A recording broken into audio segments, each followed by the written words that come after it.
In this video, we are going to consider some of the aspects of writing a website page.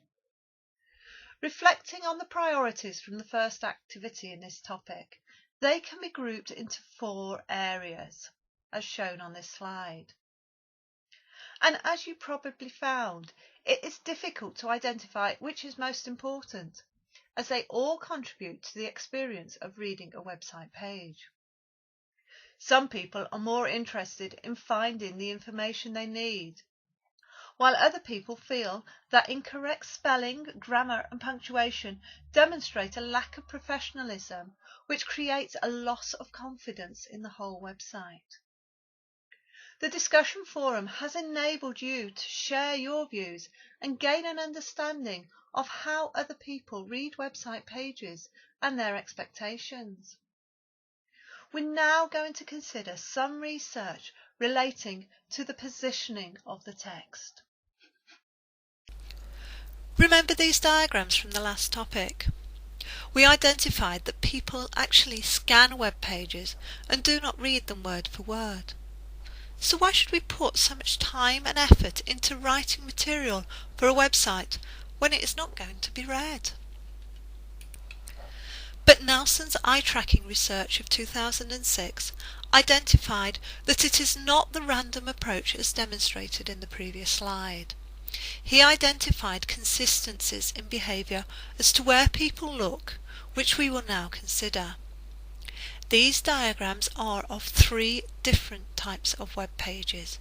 However, people are reading them in the same way.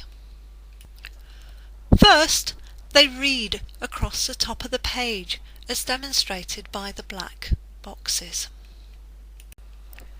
Then they scan down the page a little, and it does vary between the different websites.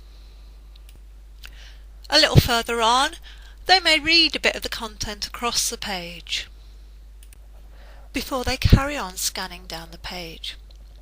Notice this creates an F shape. So what does it mean when we are writing our web page?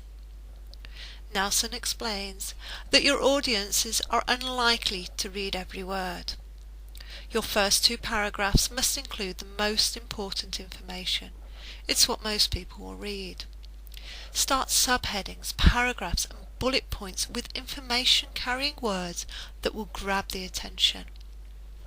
These first 2 words are most important, as they are less likely to read the 3rd word.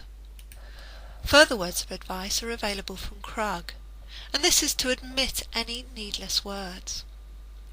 This means to make every word on your page count. Keep your writing concise, and by deleting any excessive words, sentences or paragraphs that don't support the intended message of the page, it will make the useful content more prominent. Your page is shorter, and so more of it will be visible on the screen without scrolling.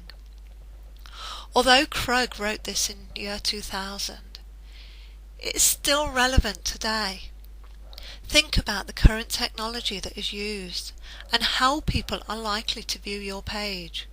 What devices do they use, and what are the limitations of these devices? Reflect on these theories in relation to your 2 published websites in the next activity.